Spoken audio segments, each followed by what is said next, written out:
नमस्कार दोस्तों, स्वागत है। हमने पिछले सिद्धांत को पढ़ा, रीति सिद्धांत मैंने वामन है। तो वामन और भामा में आपको भामा जो है अलंकार सिद्धांत के उत्पादक है, आचार्य वामन सिद्धांत के प्रतीक कि हमने सिद्धांत के विषय में पढ़ा, तो आचार्य कुंतक थे, ठीक है ना। तो ये हमें ध्यान में रखना है। रस की अगर बात करें, रस सिद्धांत का प्रतिपादन किस किया गया है? तो रीति सिद्धांत में मैंने आपको बताया है, वामन के द्वारा क्या कहा गया कि रीति स्थापित की, इसमें काफी सारी रीति हम ये कहें कि जो शब्द 8 नंबर और गुण की जिसमें शिक्षा की गई, पार्वती आचार्य के रूप में प्रतिपादित नहीं किया गया।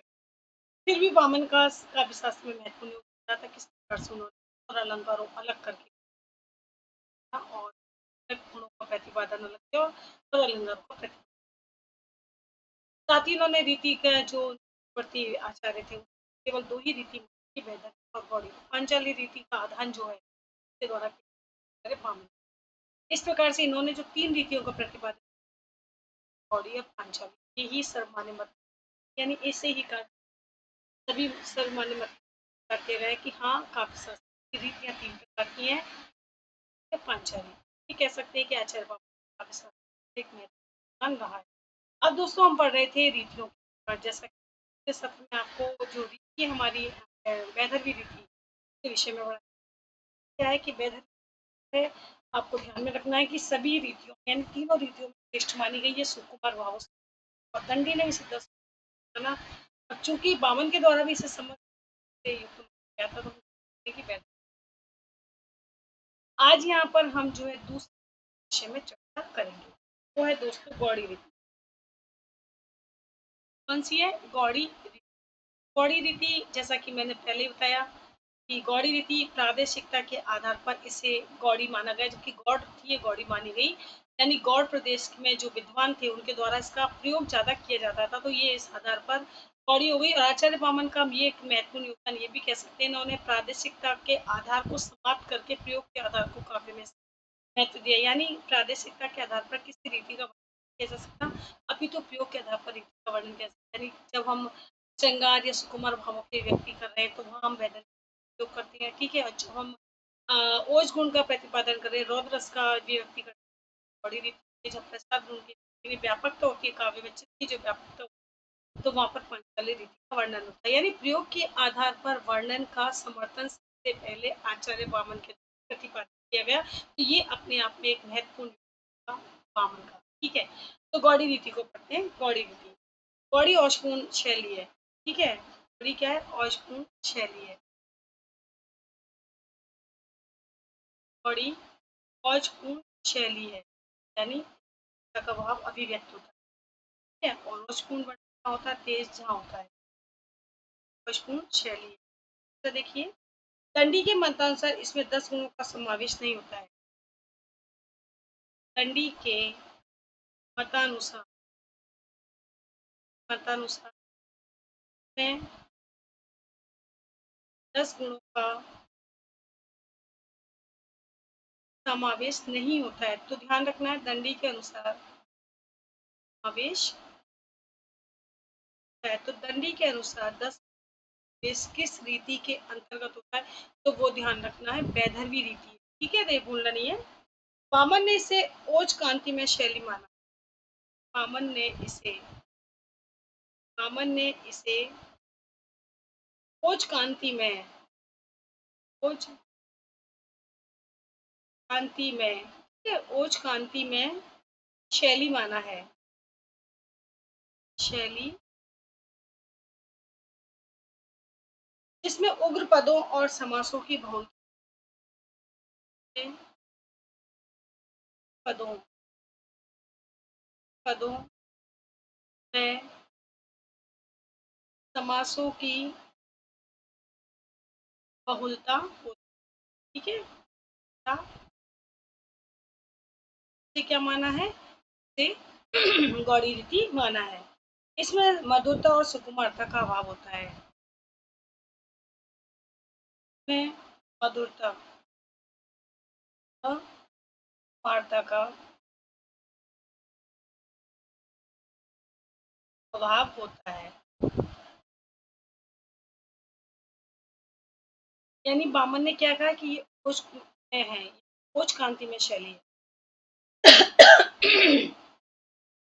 इसमें क्या उग्र पदों से क्या तात्पर्य है, जहाँ पर वीरता का वर्णन होता है, प्रकार के पद कहे जाते हैं वो उग्र पद, ठीक है। और चूंकि इसमें क्या है, समासों की बहुलता होती है, इसमें मधुरता और सुकुमारता का अभाव होता है। सुकुमारता के अभावों से युक्त ये तो होती है।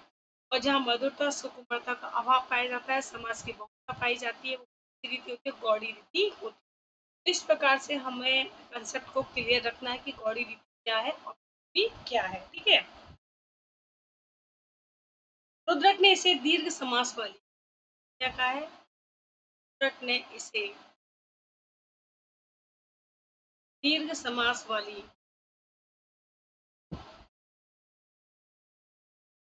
रुद्रक ने इसे दीर्घ समास वाली रीति माना है।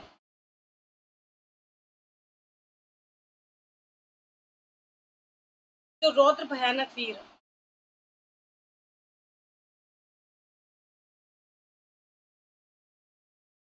भयानक वीर आदि रसों की व्यक्ति के लिए, आदि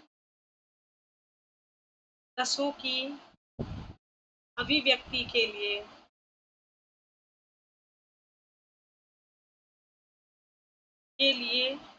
उपयुक्त होती है। यानी रुद्रक ने क्या कहा है, ये कैसी है, दीर्घ समास वाली है, जो रौद्र भयानक वीर आदि रसों की अभिव्यक्ति के लिए होती है। चूंकि ये भी आप की रसों का माध्यम ये रीति केवल और केवल रसों के व्यक्ति आएंगे। तो यहाँ पर रसों के व्यक्ति क्या, कौन से रस होते हैं, जैसे कि अभी शास्त्र में हिंदी साइड में हमारे 10 वर्णन किया, उसमें से रौद्र है, भयानक है, वीर है। ये जब रसों का वर्णन किया था तो इन रसों की के लिए कौन सी रीति का, ये गौड़ी रीति, तो इसी बात का द्वारा किया गया है कि इस गौड़ी रीति का जो है प्रयोग किया जाता है, ठीक है। नेक्स्ट देखिए, राजशेखर ने दीर्घ समास वाली, राजशेखर ने दीर्घ समास वाली, ठीक है, दीर्घ समास वाली, राजशेखर ने दीर्घ समास वाली सानुप्रास, सानुप्रास योग वृत्ति संपन्न, योग की संपन्न रीति को गौड़ी रीति का है, रीति को गौड़ी रीति कहा है, गौड़ी रीति कहा है। जैसा कि विश्वाचार्य विश्वनाथ ने जो है इसके समय कि उन्होंने जो साहित्य दर्पण में वैदर्भी रीति की जब परिभाषित किया तो उसमें एक बात कही थी कि ये कैसी है, कि ये इसमें दीर्घ अल्प समास होते हैं या समास रहित होती है, सुकुमार भावों से होती है, अच्छे वर्णों माधुर्य गुण से, माधुरी व्यंजनों से युक्त वर्ण होते हैं और सुंदरता को प्रकट करती है, वो हमारी थी वैदर्भी।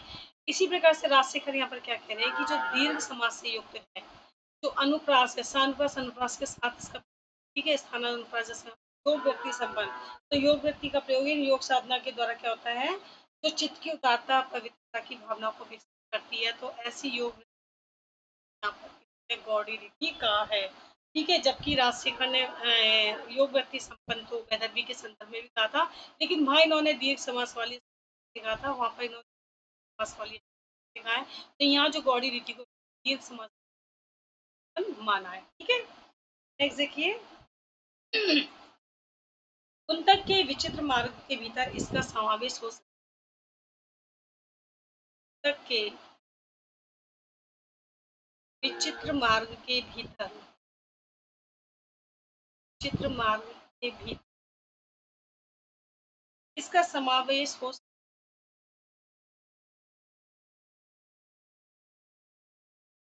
समावेश हो सकता है, ठीक है, किंतु उनकी धारणा कुछ भिन्न है, कि धारणा कुछ भिन्न थी कुंतक की। यहाँ पर कुंतक ने विचित्र मार्ग का जो वर्णन किया, ये विचित्र मार्ग उनकी बड़ी रीति है, लेकिन उनकी धारणा सी भिन्न है। ठीक है, विश्वनाथ ने साहित्य दर्पण में नाथ ने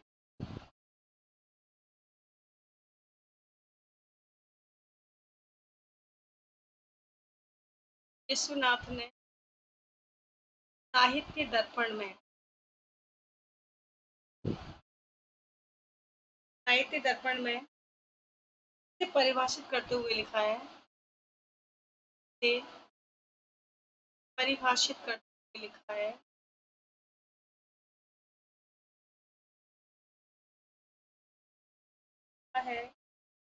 ओज प्रकाश से लिखा है, ओज है प्रकाश, प्रकाश कई वर्णयी बंध है, वर्णयी बंध है, आडंबर है, आडंबर है, पुनः समास बहुला गौड़ी है, समास बहुला गौड़ी यानी क्या कहा है, जो ओज गुण प्रकाशक वर्णों से, जो ओज ओज गुण जो प्रकाशक वर्णों से बंधी हुई यानी युक्त है, ऐसी आडंबर से युक्त मास बहुला जो रीति है वो क्या है, गौड़ी रीति। ठीक है, अर्थात यहाँ पे लिख देती हूँ मैं आपको, अर्थात ओज गुण प्रकाशक वर्णों से युक्त, ओज गुण प्रकाशक वर्णों से युक्त, ठीक है, ओज गुण प्रकाशक वर्णों से युक्त उद्भट रचना, कैसी उद्भट रचना, ठीक है, जिसमें समास और विद्वतापूर्ण में समास विद्वतापूर्ण पदों का अधिक प्रयोग होता है, पदों का अधिक प्रयोग होता है, ठीक है, होता है, वही गौड़ी रीति है, वही गौड़ी रीति है, यानी क्या है, जिसमें ओज प्रकाश वर्णों से युक्त उद्भट रचना है, जिसमें समास जो है विद्वतापूर्ण यानी बड़े ज्ञानपूर्वक, विद्वतापूर्ण यानी ज्ञानपूर्वक, जिसका पदों में बहुत अधिक प्रयोग किया गया है, ऐसी शैली को क्या कहा गया है, ऐसी शैली को गौड़ी रीति कहा गया है। तो यहाँ पे ध्यान रखना है, जो विश्वनाथ ने साहित्य दर्पण के माध्यम से वैदर्भी रीति की भाषा को बताया था, उसी प्रकार से उन्होंने यहाँ पर क्या किया है, ये जो गौड़ी रीति है इसका वर्णन किया है। ठीक है, नेक्स्ट देखिए, तीसरी जो है दोस्तों वो है हमारी पांचाली रीति है, पांचाली पांचाली रीति। अब पांचाली रीति क्या है, प्रयोग की जाती है, क्या इसका महत्व है, इस विषय में यहाँ पर देखते हैं। तो देखिए, जो पांचाली रीति है, तो भामा ने और दंडी ने पांचाली रीति का उल्लेख नहीं किया, ये पॉइंट आपको ध्यान रखना है कि जो भामा है, ठीक है, और दंडी, इन दोनों के द्वारा पांचाली रीति का वर्णन नहीं किया गया है, दंडी ने पांचाली रीति का, ठीक है, रीति का उल्लेख नहीं किया है, नहीं किया है, ठीक है, ये पॉइंट इंपॉर्टेंट है, ये आपको ध्यान, ठीक है। नेक्स्ट देखिए, सर्वप्रथम इसका उल्लेख वामन ने किया, जैसा कि हमने पहले ही बताया कि पूर्ववर्ती जितने विद्वान हुए थे उनके द्वारा केवल दो तिथियों का वर्णन किया, चाहे भामा हो चाहे दंड, तो सर्वप्रथम इसका उल्लेख, ठीक है, सर्वप्रथम इसका उल्लेख के द्वारा किया गया, वामन के द्वारा, वामन ने, और ये जो इतनी बड़ा महत्व है कि ये जो उल्लेख किया था और यही सर्वमान्य मत हो गया, यानी रीति जो है काव्य शास्त्र में तीन है, ठीक है ना, तो वामन के मत को भी प्राथमिकता दी गई थी। वामन ने इसे परिभाषित करते हुए लिखा है, वामन ने इसे परिभाषित करते हुए लिखा है, परिभाषित करते हुए लिखा है, ठीक है, क्या लिखा, आश्लिष्ट स्लथ भावाम, आश्लिष्ट लथ भावाम, आश्लिष्ट लथ भावाम काम, काम पूर्ण क्षयम,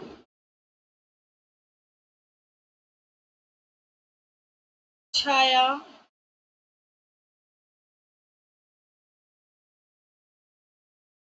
श्रिता, आश्रिता। ठीक है। मधुराम सुकुमारान, मधुराम सुकुमारान, जय पांचाली, पांचाली कवयो विदु।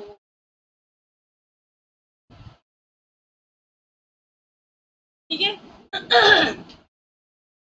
अश्लिष्ट स्लेथ भावम, अश्लिष्ट यानी स्लेथ यानी शिथिल भावों के, शिथिल पदों की जो व्यक्ति होती है, शिथिल यानी जहाँ पर भावों के व्यक्ति शिथिलता पूर्वक होती है। स्लेथ यानी शिथिल भावों के व्यक्ति करने वाले। ठीक है। आश्रितम यानी चमक से ढकी हुई, आश्रितम यानी जो चमक से ढकी है, यानी बहुत जिसपे तेज है, चमक है। मधुरम सुकुमारान, जो मधुर है, सुकुमार है। विदु यानी जो कही गई है, कही गई है, यानी विद्वानों के द्वारा, कवियों के द्वारा जो कही गई है, यानी जो अश्लिष्ट है, जो शिथिल भावों की व्यक्ति को करने वाली है, जो शांत से युक्त है, जो मधुर और सुकुमार भावों से युक्त है, ऐसी शैली को, इसको कवियों के द्वारा पांचाली कहा गया है। ठीक है। अर्थात कवियों ने, अर्थात कवियों ने, अर्थात कवियों ने, ठीक है, कवियों ने अगठित, अश्लिष्ट यानी अगठित, ठीक है, कवियों ने अगठित भाव शिथिल, भाव जिसमें है, ठीक है, भाव शिथिल, ठीक है, छाया युक्त, छायाश्रम, छाया से युक्त, कांति से युक्त, छाया युक्त, ठीक है, छाया युक्त अर्थात कांति रहित, अर्थात चमक से ढकी हुई यानी जिसमें कांति नहीं है, कांति रहित, कांति रहित, मधुर और सुकुमार गुणों से युक्त, मधुर है, कुमार गुणों से युक्त, ठीक है, गुणों से युक्त, गुणों से युक्त, रीति को, रीति को क्या कहा है, पांचाली कहा है। तो यहाँ पे विद्वानों के द्वारा पांचाली, देखिए अगर दोस्त हम क्या देखते हैं कि जो वैदर्भी रीति थी वो भी मधुर और सुकुमार भाव से युक्त थी, लेकिन वैदर्भी पांचाली में यहाँ पे अंतर स्पष्ट होता है, क्योंकि वैदर्भी रीति में तो हम ये कह सकते हैं कि वैदर्भी भावों की थी, लेकिन यहाँ पर जो पांचाली रीति यहाँ पर ये कैसी है, ये अगठित है, यानी सुगठित नहीं है, बंधी हुई नहीं है, भाव शिथिल है, भावों के व्यक्ति जो है शिथिलता लियो है, शिथिल भाव, शिथिल पदों का ये युक्त है, छाया युक्त यानी कांति रहित है, लेकिन मधुर और सुकुमार गुणों से है, वो रीति क्या कही गई है, पांचाली कही गई है, यानी इसे पांचाली माना गया है। पांचाली में वैदर्भी में थोड़ा सा अंतर हमें ध्यान, ठीक है। रुद्रट और राजशेखर ने पांचाली को, रुद्रट और राजशेखर ने, रुद्रट और राजशेखर ने पांचाली को, ठीक है, पांचाली को लघु समास वाली रीति माना है, लघु समास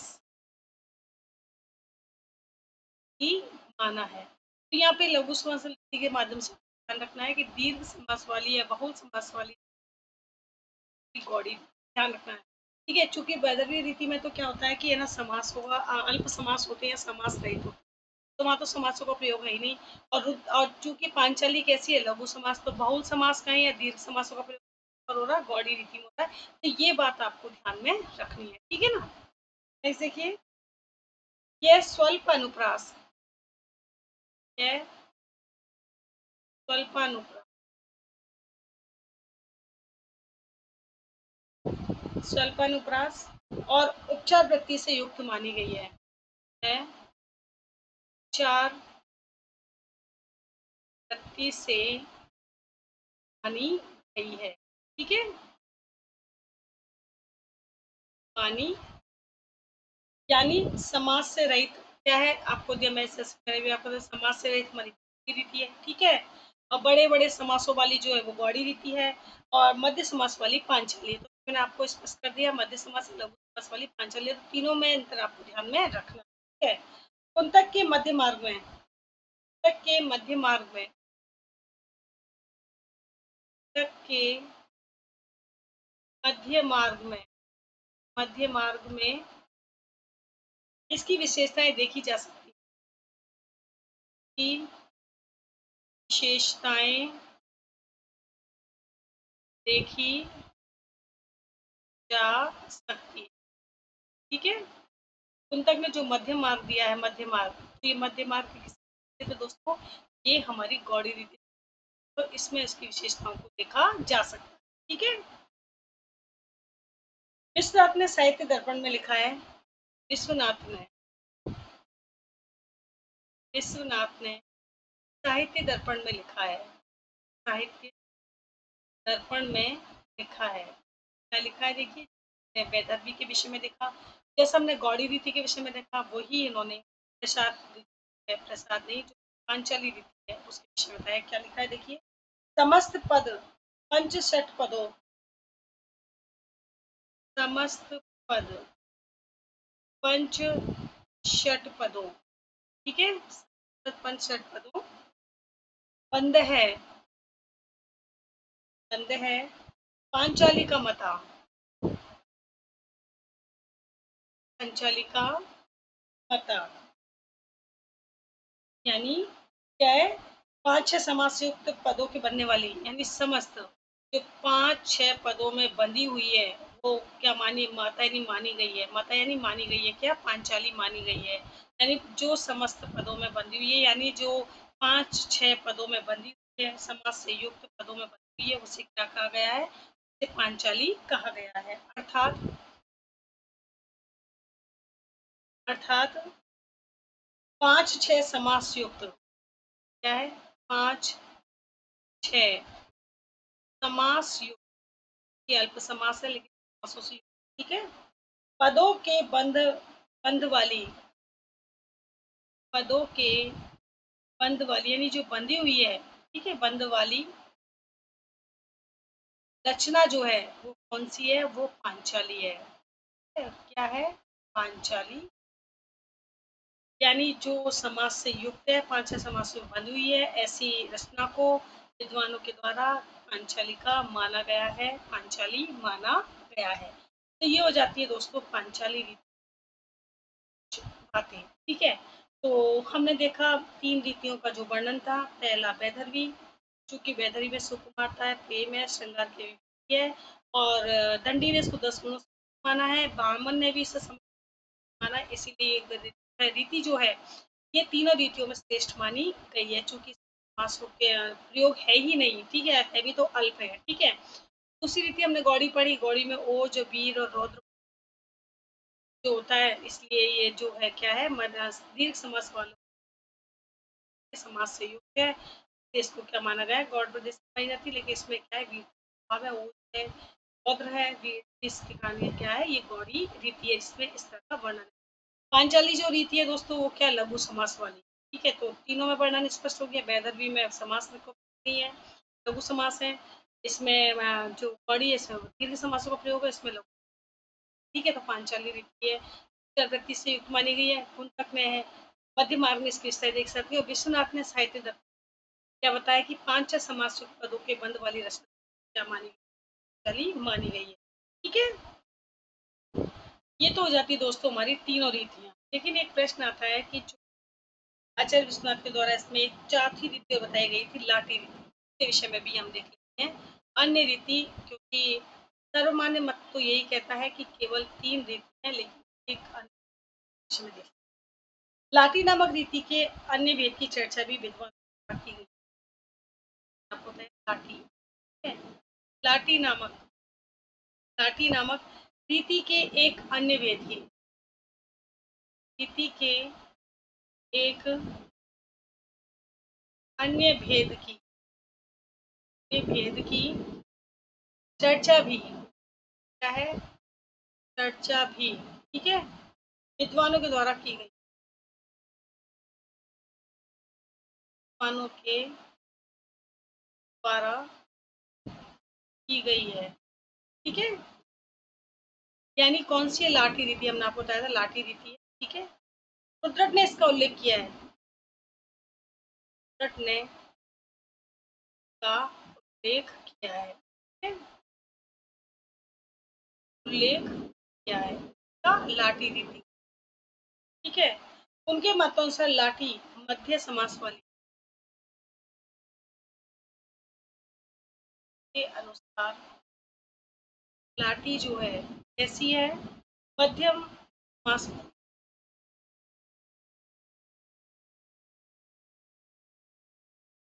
वाली। ठीक है, तो रसों के वर्णन के,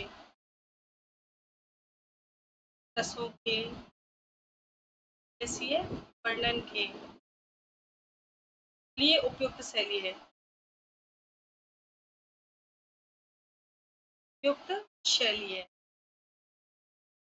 कैसी है, जो मध्यम समास वाली है और उन रसों की जो व्यक्ति होती है वो किसमें, लाठी में। ठीक है, वामन तथा अन्य आचार्यों ने, वामन तथा अन्य आचार्यों ने, ठीक है, अन्य आचार्यों ने इसका उल्लेख नहीं किया है, का उल्लेख नहीं किया है।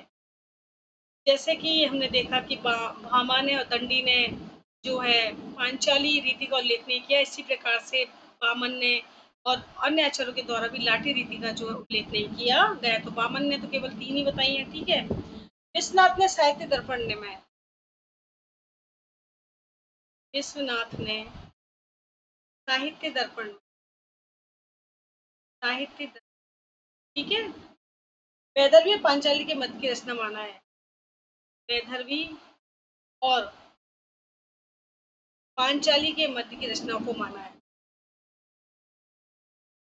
मध्य की रचना माना है किसे, लाठी को। लाठी अलग नहीं है, अपितु ये जो वैदर्भी है, जो पांचाली है, इसका एक मध्य रूप हम कह सकते हैं।